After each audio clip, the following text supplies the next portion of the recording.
Well, move over, slow down. It's one simple saying that can mean the difference between life and death. Joining us today to talk about how we can help make California roads a safer place to work is Justin Foraker with the California Highway Patrol Central Division. Welcome back. Thank you. Well, this is an important thing. I mean, obviously, if you're driving around the area, there's a ton of construction. And not only do we want to be safe, we want to make sure the people working are safe. So explain a little bit about the slow down, move over law. Yeah, so this law was put into place for that exact reason, right? So, you know, we were just talking about all the construction going on throughout the valley, and there's a ton of lane closures and maybe lane shifts and things like that, and you know, there's plenty of lights out there, there's people working, there's cones, and it seems to be people still want to speed up or not really pay attention or slow down to what's going on. And so this law was enacted to you know, kind of give that a little bit more teeth, you know. So if you are speeding through a construction zone, or if you happen to get in a traffic collision in a construction zone, the fines can be a little heftier than they would be otherwise.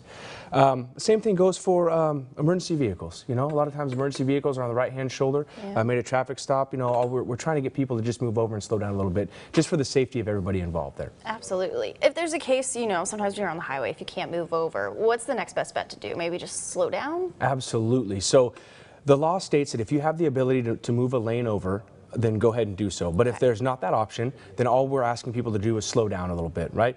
You know, that's not necessarily 1 mile an hour, right? So people want to be like, why slow down? Yeah. You know, take a little bit of speed off there for what's safe, right? You obviously don't want to slam your brakes on, you know, on the freeway or something like that. But, you know, scrub a little bit of speed, slow down a little bit.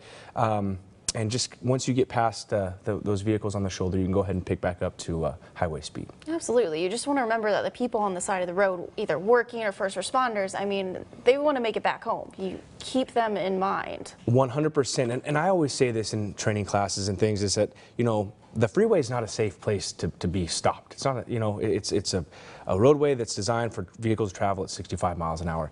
And just because there's that white stripe down the right side of the lane there, it's not like a bumper in bowling. No, it's not going to bounce the cars back off. You know, people can drive over it. So just because people are over there, it's not necessarily safe. So another reason why this law came into effect, like, hey, slow down, give these men and women a little bit of a peace of mind that, you know, people will slow down a little bit. Absolutely. And one of the things we were talking about earlier, it just drives me nuts, is when you have a construction zone, let's say the red light, it's just flashing. Mm-hmm. What do you do when you come to this? That seems to cause chaos, right? I mean, people are like, what are we supposed to do here?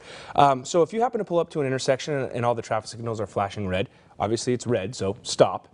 Please stop. First one. First. And then you follow the right-of-way rules. So, you know, like as if you were pulling up to a four-way stop sign, right? If you happen to pull up and you're the only one there, stop, make sure no one's coming, go ahead and go through.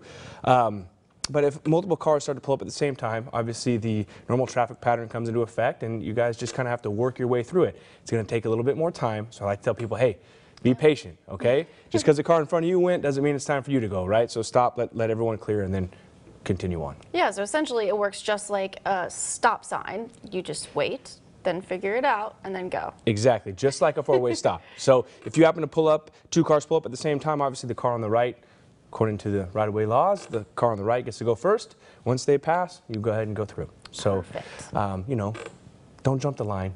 Take a second. It's going to give a little, you know, it's going to take a little bit longer to get through it, but we want to make sure everyone gets through there safely. Absolutely. With any types of other construction sites, would there be any tips you would give drivers just to make sure you're staying safe? The one that I like to give for everything is just pay attention to driving. Pay attention to what you're doing. Pay attention to what you're doing inside your vehicle, because that's really the only thing that you can control. And if you do happen to see, you know, cones or lights or things that are, you know, a lot of times Caltrans puts signs out there that says, you know, construction ahead or right lane closed ahead. You know, don't wait till the very last minute to get over. You know, don't be that person that jumps out to the right, speeds up, and cuts somebody off for no real reason. Slow down, pay attention, and help save a life.